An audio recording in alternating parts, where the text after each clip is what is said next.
Hello, friends. Welcome to this week's American Mussar Community Gathering. This week, we are going to begin exploring the soul trade of equanimity. First, we will start with a short meditation to create our sacred space the way that we always do. So I invite you to relax and close your eyes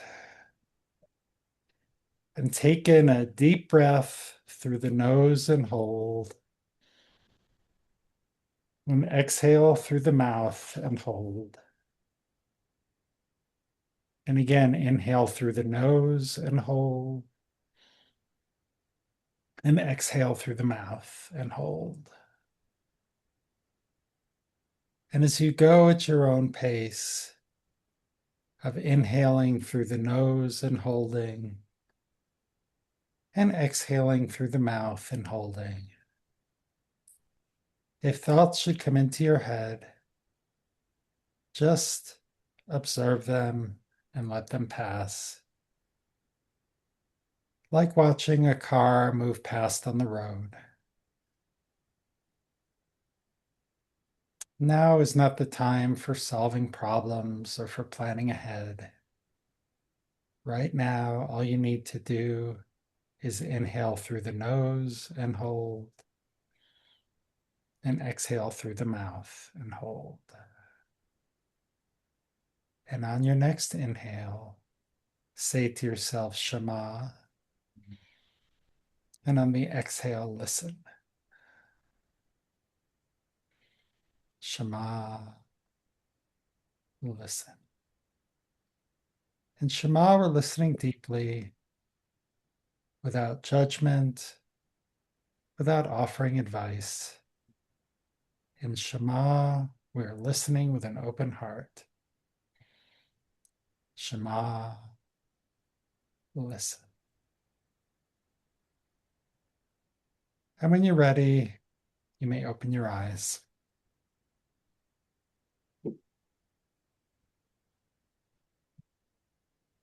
Hello, Barbara and Martin. Welcome.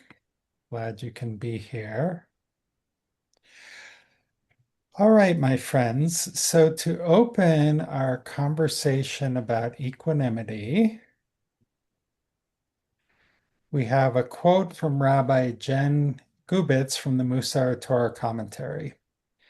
Would someone like to unmute and read her teaching?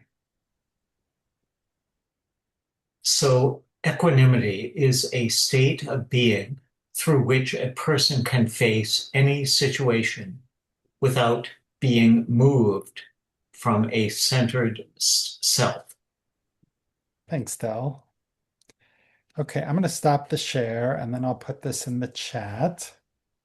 But I want you to start thinking about like that definition. What works for you? What doesn't? What does that bring up?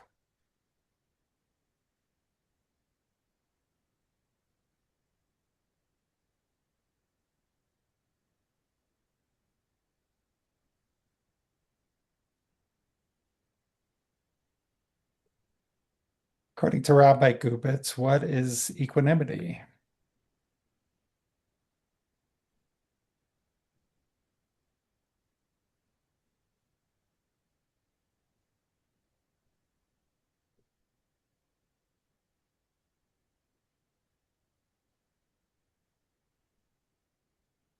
Yes, Shelley, and then Peter. Uh, love that quote. Um, Love that I recognize that that's what actually I've been going through. I've been learning how to practice that, being mindful and taking the moment to see that the other person's perspective, and also recognizing that everybody has their own path, Mhm. and everybody will reach it or they don't, and that's okay. We're so big on controlling because we think we know it all, but really, I think it's recognizing that we know nothing. Mhm. And, really, life is, you don't know what's going to happen, in 10, 15 minutes, except we're going to be on this lovely Zoom call. And thank you for the lovely meditation with the breathing. Breath is so important. Thank you. You're welcome, Shelley. Thank you. So Pete was next, and then Martin. Yeah, I think that the statement makes me think about balance, being balanced in all situations. Hmm. Yeah, being balanced in all situations. So can you say more about that? Like, or give Well, an example? you're given a situation in which you uh, might be stressed and that you approach it through the center without overreacting or underreacting. Yeah. Thank you. Martin. On Pete's idea about balanced. I think just both feet are equally on the ground, Martin, you're breaking and up a then little if the bit. situation is needed, can you hear me now? Yes. Yeah. So picking up on Pete about balance, it's to me, it's like just imagining both my feet are on the ground and that I'm standing erect. Situation is needed. The adult in the situation. Second. Yeah. So I kind of standing there, you're sort of making me think about what my, ski instructors would say. You're facing down the hill, you're ready, you're Johnny on the spot for kind of whatever bump is coming up. Yeah. Thank you. Dell and then Frank and Linda. So I think I would say a state of mental calmness, equilibrium, which I often feel when joining with the group as infrequently as it is. Hmm. Thank you. So the word calmness is interesting. Calmness and equilibrium, are they the same thing? Hmm.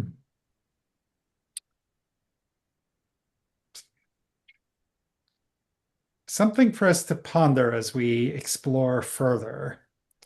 Um, okay, so we're up to Linda and Frank.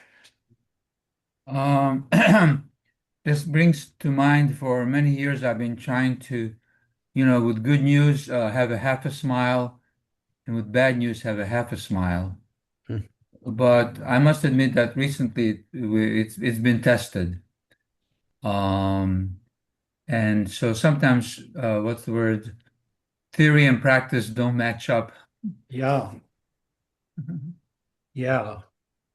Yeah, it's really easy. Like here, it's like, oh yeah, just keep my cool, whatever happens. But then life shows up. Sue. Well, I was pondering the words moving from a centered self, and it made me think of core, like when we work out and it's there, it's I'm trying to Oh, like point to that's my good. belly, but it's the core that's really important to Hmm. strengthen the core. And to me, that's like a centered self. And Hmm. if you're strong in the center, then you're able to deal with the lefts and the rights. Something comes at you, right? But if you have that strength of centered self, I think that's what it said. Yes. It Yeah. said, without being moved from that centered self. Hmm. So that's what I was thinking when I was listening to that. I really love that, Sue. And since we moved to Colorado, I started taking Pilates. And Pilates is all about working on the core. And it's like, and as you're, moving your arms like this, do it from the core. And I'm like, what? I'm moving my arms, but you can start to find those connections. And all of a sudden, just by even mentally sort of focusing on that core, suddenly you feel some engagement. So it is true that like the more that my core is getting stronger, the better the rest of my body feels. So I love that analogy. Thank you. Anyone else have anything they would like to share? Should we go a little bit deeper? Okay.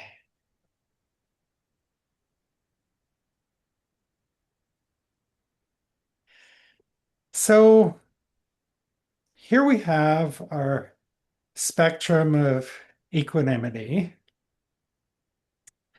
The Hebrew is menuchat hanefesh, which really literally translates to calmness of the soul.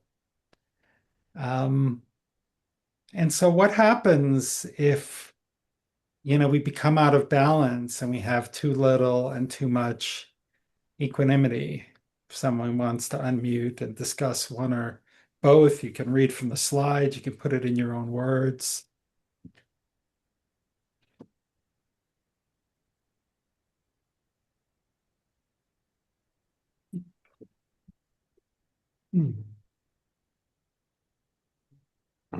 Martin. My initial thought about this diagram is how critical it is to just be self-aware of where you are. Are you heading into the hysterical part of behaving or oblivious? So just um, I guess just the challenge is to be aware. Where are you on that on that on this diagram? Mm. So so I guess the challenge is how do you become aware of where you are when you're reacting to something? Second. Right, right. Yeah. And sometimes, like what I might, since what I've learned oh my God, it's been over 10 years since I wrote this book. It was published in 2016. I wrote it, at least a year earlier. But another thing for maybe too much equanimity might be it says oblivious or ambivalent. I wonder if like going into freeze is another sort of way that that could show up, that fight or flight has become fight, flight, or freeze, where just something is so like overwhelming that we just become frozen.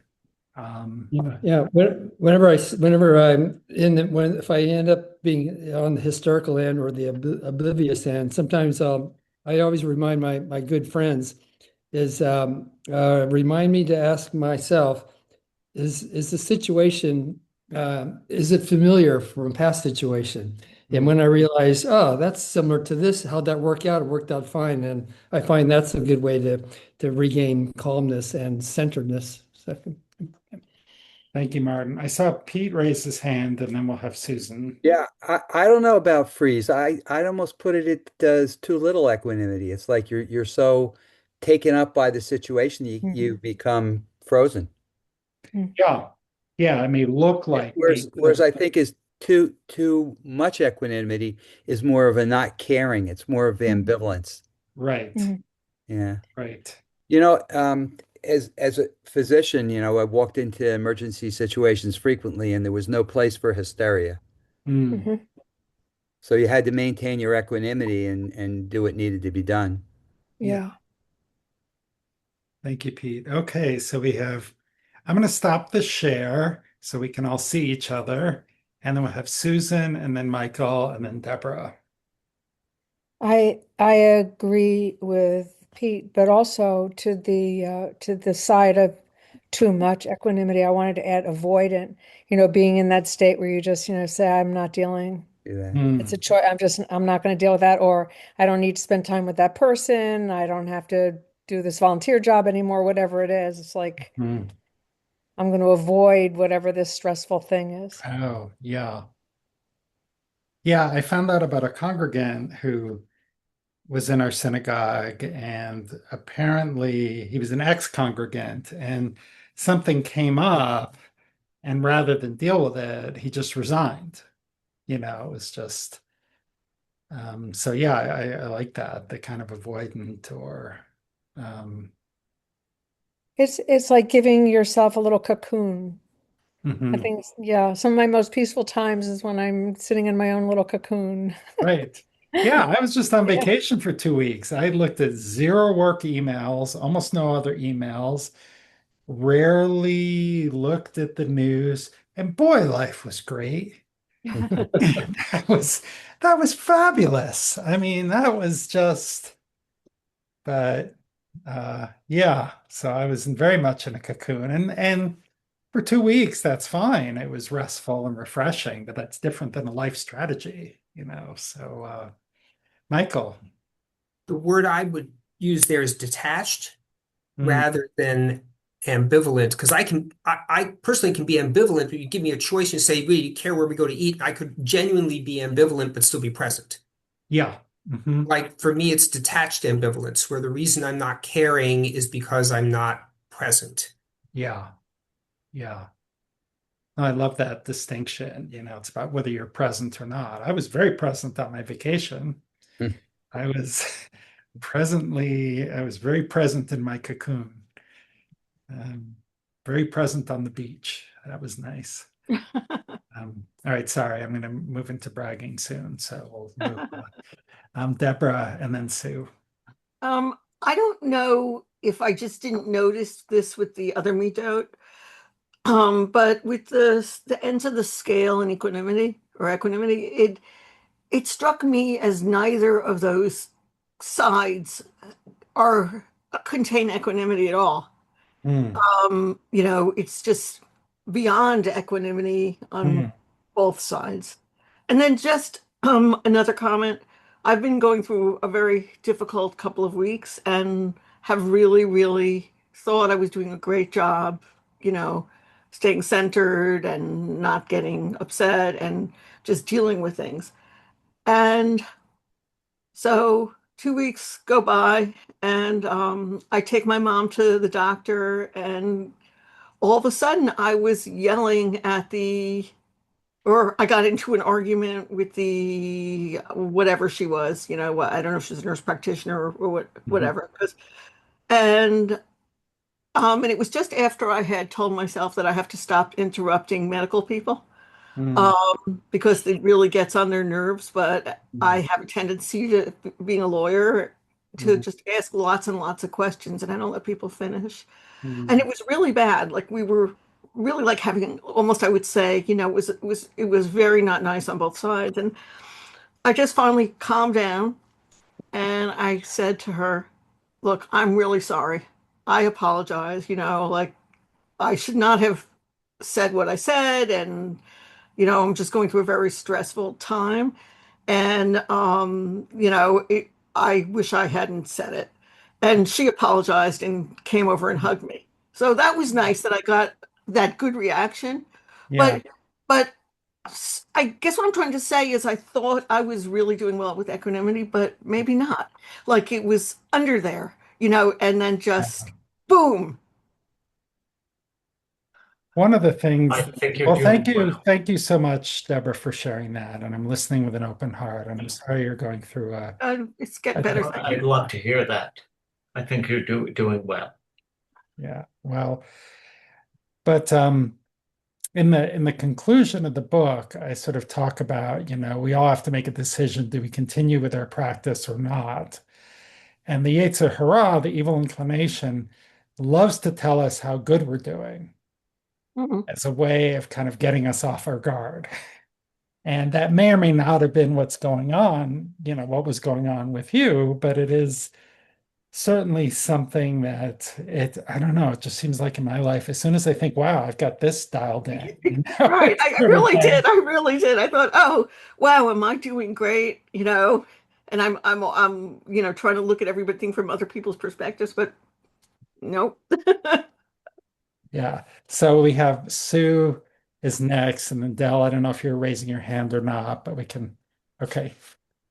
Well, first of all, thanks for sharing. I was hoping you were having a nice vacation, Greg. So thank you, because you needed that. And then, my thing, I saw you were doing equanimity, and my mom just died. And I'm like, I mean, she died 2 weeks ago, but now I'm sitting here trying to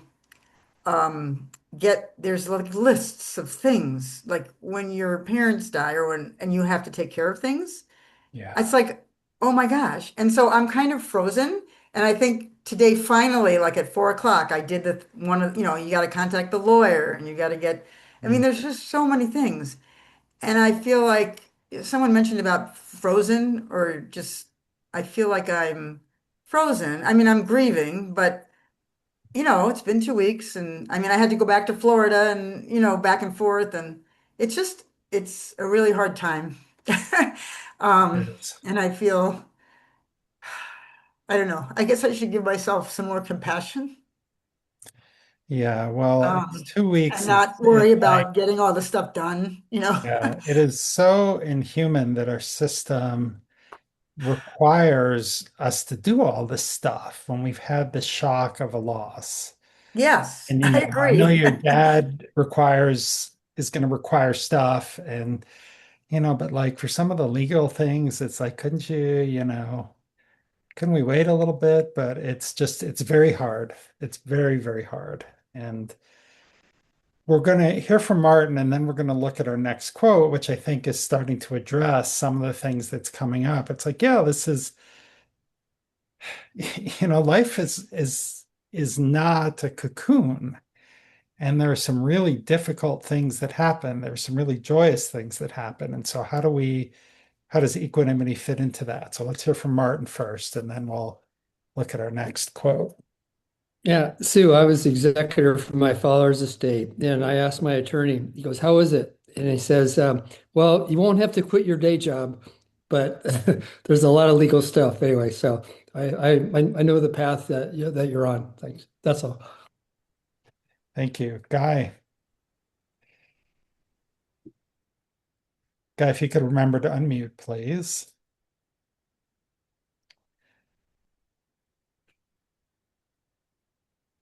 Guy, if you could unmute, please. I see your hand, but if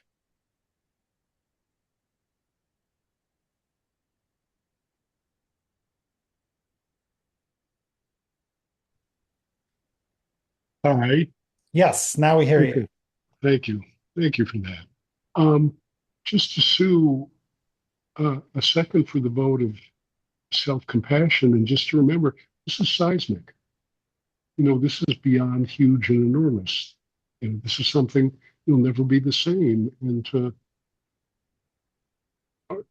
honor that, recognize that, and know that what's going to come is going to come. And maybe there will be some equanimity here and there, but maybe not in abundance. But this is gigantic. Yeah. Thank you. Well, our next quote sort of comes back to this question of, is equanimity the same as calmness? Is equanimity the same as feeling okay? And so here's what Rabbi Simcha Zissel Ziv had to say. Could someone please read the first bullet? A person who has mastered peace of mind has gained everything. To obtain peace of mind, you need to be at peace with your emotions and desires. Great, thank you. Okay, so peace of mind, I call that, equanimity, right? And a person who has mastered that has gained everything. And he says, you need to be at peace with your emotions and desires. I'm going to stop the share and I'll once again put it in the in the chat. I really want us to think about this. What does it mean to be at peace with your emotions and desires?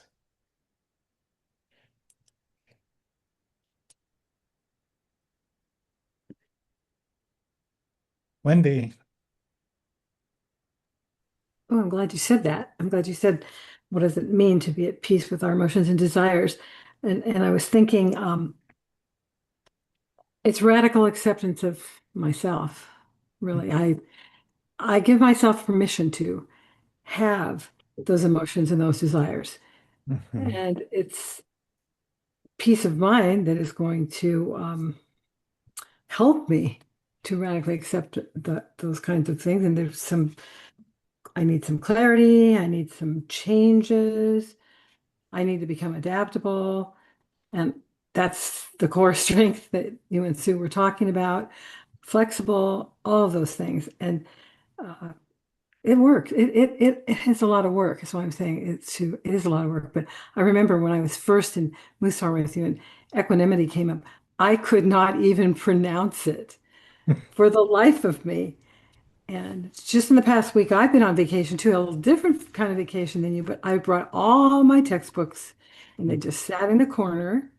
And when I got home, I said, yes, I felt equanimity. So, like, who was just talking, I think it was Guy that said, it's not going to come all, there's not going to be a great deal of it. But when you have it for just for that little second, it just feels like all the other traits are in balance.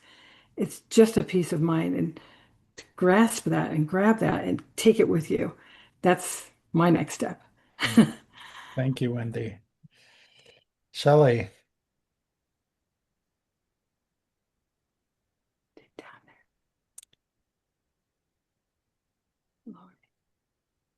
I see you're trying to unmute. Don't worry, you'll get it. We believe in you.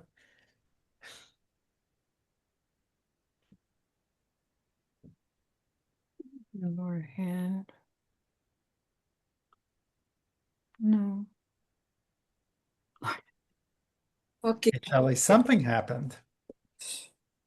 So, well, while you work on that, I will just comment that, I'm, as most of you know, I'm also on a grief journey. My father died in March, and the emotions are deep and overwhelming, but I think that grief is kind of the gift that we're given in order to have a healing process. Ah, Shelley. All right. Yay. Um, yeah, grief is fun, isn't it? Oh, yeah. Yeah. Having lost my partner in January, it was fun because I'm going to say I had a bit of an ego death because I recognized we often do this where we think we're telling somebody something in a subtle way and we're thinking they're getting it. But of course, if we don't clarify, then we're not actually, they can't read our mind, we can't read their minds. But to equanimity, I'm understanding that now because of the grief, which changed me. Now I have learned to center myself, through breath, through looking at the emotion, if there's a little reaction to something that somebody is doing. I don't look at it that they're doing something. It's like, wait a minute, what inside of me is reacting to it? Is this an old programming from childhood, a belief system? Is this something that I wish to continue? In most cases I go, yeah, no, let it go. Every time our circle of our life, when you think about, the Fibonacci sequence in the circle, we always come back to our lessons. And every time we get a little better at it. And then eventually we get to the point where we go, oh, thanks for showing that. Been there, done that, let it go. And when there is chaos, I've learned to say, this too shall pass and it's okay. And I often now will look for the balance of the silver lining because, I know some people probably have maybe a possibly an aversion to that, but I always find for myself that if I can find that the glass is refillable and not just half full, that's the most important thing.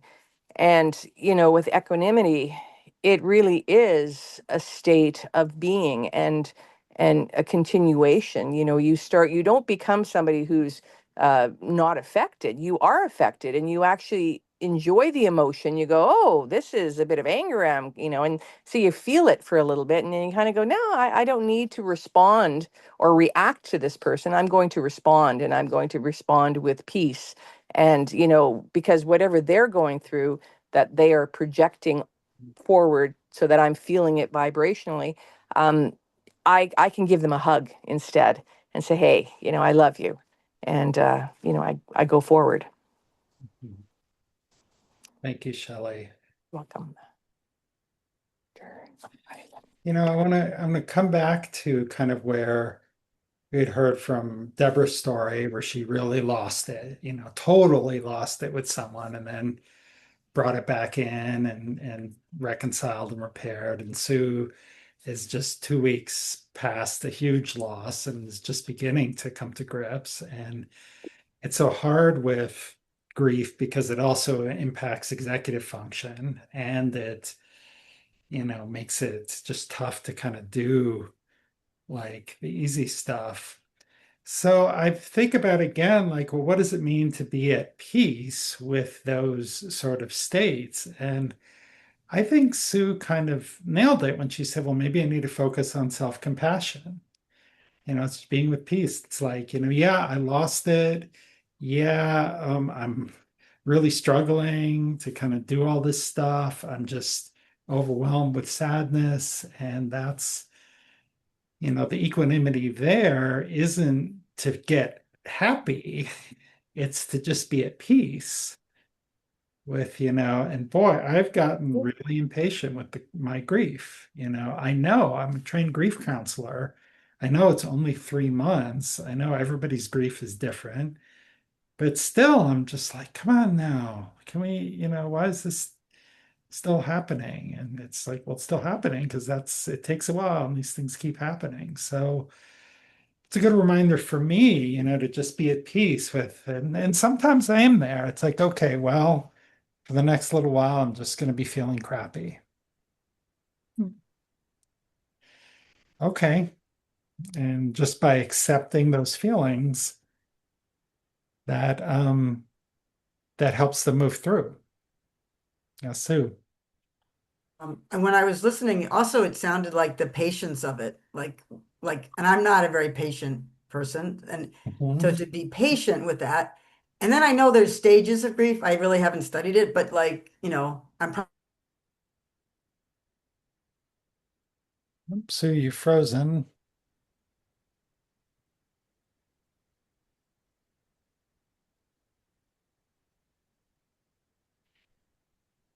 Well, we hope Sue will get her connection back. But while she's doing that, I'm going to start like creating. Oh, there, Sue, you're back. Oh, I'm So sorry. I think you, I froze. That was you kind of froze. funny. Yeah, you said stages of grief, and that was all we heard. And I'm sure the rest of it I'm was talking very about grief and I articulate. freeze. Okay. That seemed divine somehow, but what was I saying? I was trying to talk about patience and Yeah. then the stages of grief. Like I don't know about that, but I'm sure I'm in one of those, like acceptance and all of that. Like so Yeah. that messes with equanimity, I'm sure. Okay. Yeah. Well, it messes with our feeling of normalcy. It's like, how can we achieve some equanimity about being in the acceptance stage or wherever we are? And that's the graduate level Mussar work, by the way. This is not like the okay, whatever stuff. So, all right, we're going to head into our breakout rooms now. And it's a similar theme. Quote from Rabbi Israel Salanter. You might remember this one. As long as one lives a life of calmness and tranquility in service of the divine, it is clear that one is remote from true service. So, what does Rabbi Salanter mean about service? Is it okay to get activated when doing service? And what's he saying about calmness and tranquility? I mean, this is kind of, I was, is calmness and tranquility. To me, this says that's not the same as equanimity. That's something different. Um, when I first left the corporate world, I didn't do anything but play like this game Mafia Wars for like 2 months, and I spent a lot of time avoiding stress, but I realized that was avoiding stress. That wasn't living in the world with equanimity. So, with all of that said, I'm going to open the rooms. You may use these prompts or discuss something else. I think we'll have a lot to cover.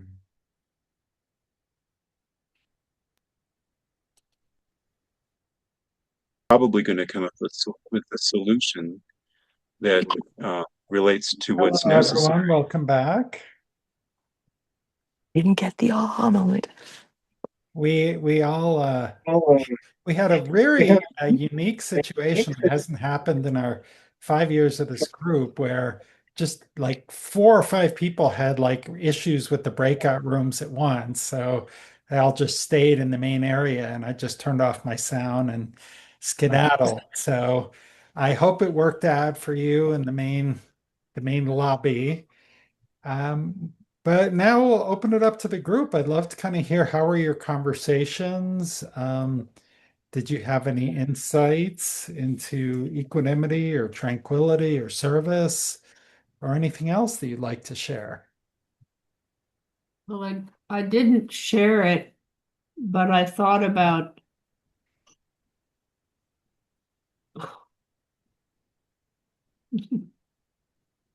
balance, equanimity and balance. Hmm. Is there more you'd like to say about that, or it is a fruitful way to think about it, I think.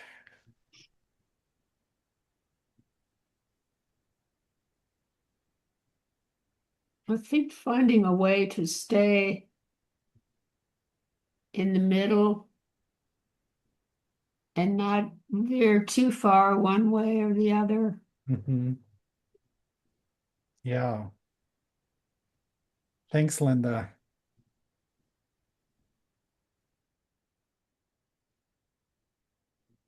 Yes, Nico. Hi. We were discussing that with Frank and Linda. It was very interesting to go back and forth and sort of help each other think further. And one thing that came out was that equanimity seems like, oh, I know all the traits, and we talked about this every week, are related to one another.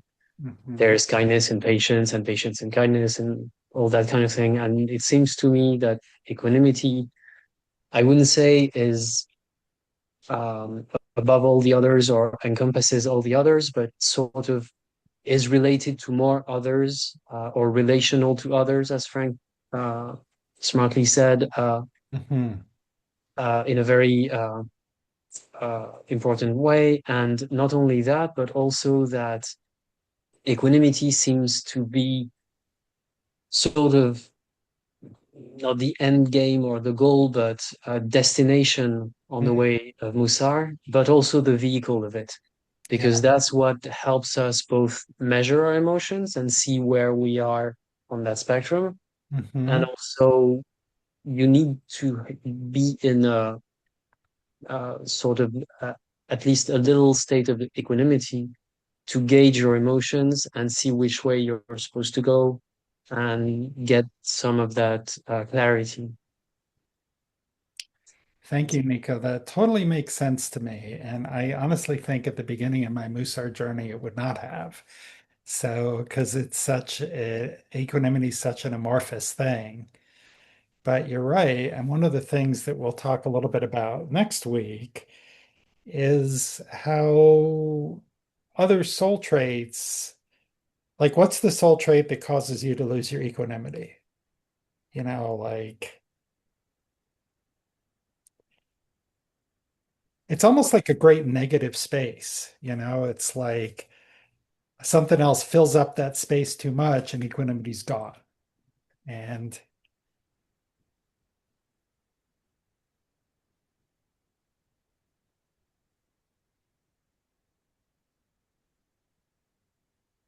yeah, Wendy.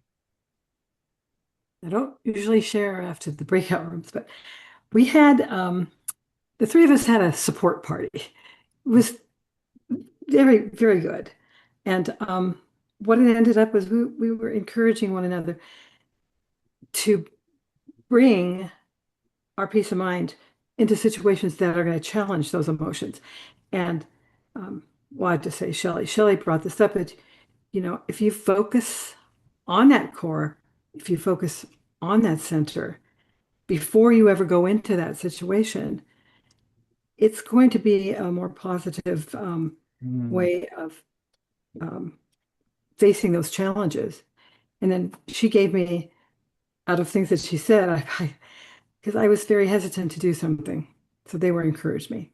And mm, it's like, if you hesitate, when you hesitate, participate out of curiosity.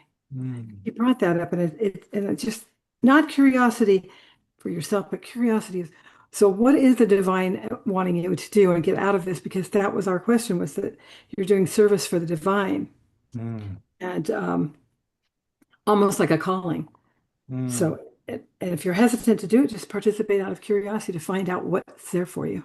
And if Mm. you take your center in there with you, it's going to help. And mine is humility that causes me to lose my equanimity.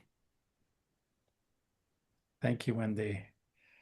Listening with an open heart. And yeah, this is, there's a reason why this is kind of towards the end of the cycle. I mean, this is kind of the hard one. And I've told this story before, but not recently. Like when I first started doing Mussar, I did humility. And I was like, oh, this is really great, but I really need equanimity. And I like flipped through the book to the equanimity, and I'm just like, what is this talking about?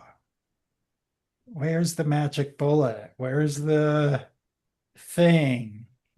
So I went back to the beginning of the book and just kept going with the process. But yeah.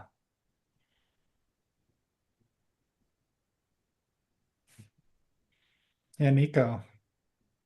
Yeah, what you just said resonates a lot with me because I had the same experience with your book, actually. Hmm.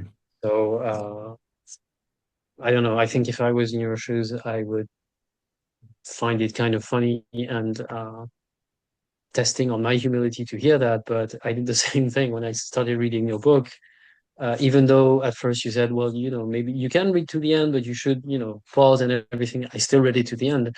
But then I went back to the beginning and took everything piece by piece because at first it sort of was, as you were saying, an amorphous sort of blob of, oh, where is what and what is, oh, that's this trait. No, that's actually this one. And then once you uh, start making a little sense of Mhm. everything, it becomes more clear. But it's funny. It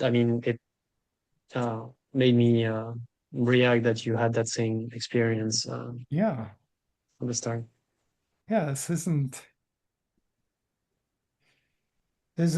easy stuff, and some of it can kind of be basic. And even if we're trying to do it step by step, it's not easy. And so yeah, I'm glad you've stuck with it, Nico. Sarah. Well, I'll just there's say, I just had this really funny thought. Just to what Nico said, I was like, my ego chimed in. It's like, wow, you've arrived. Your book confused somebody. That must mean you're doing something right. So, That's why I said it would trigger if I were in your shoes, I would be pleased to hear it, but also triggered in my humility trait. So I was anticipating the tingling. I can you say got it. You nailed it. So I tickled you. you did. Sarah, sorry to cut you off. No, it's okay. I mean, it just what it's bringing up for me is that we get pieces of this and then it can go away because we're human. And when we were talking about grief, I've been going through a grieving process, and it's something that you don't go through and be done with. It's layers, and I think that it's the same with these traits. It's like the reason why we're trying to practice these things is because we're spiritual beings on a spiritual path, or we're human beings attempting to be on a spiritual path. And you get it some days and then you lose it. It's like, where did my serenity go? It's, and so Yeah. it comes and goes, and there's layers even within these soul traits, is what I Thank you, was saying. Sarah. And we'll give Sue the last word today, and then we'll close. Oh, good, because my word is humor. That was one of the things that came out of our discussion that I forgot about because I was grieving. But humor, I mean, just in our interplay with Nico and the rabbi, that was humorous and it made me smile. And so maybe that's important to remember. That was my last word, humor. Yeah. It's okay to have humor, even in any situation. All right, my friends. Well, thank you for, a wonderful, deep conversation. Let's close our eyes and take in a deep breath. And then we'll exhale in a leisurely way.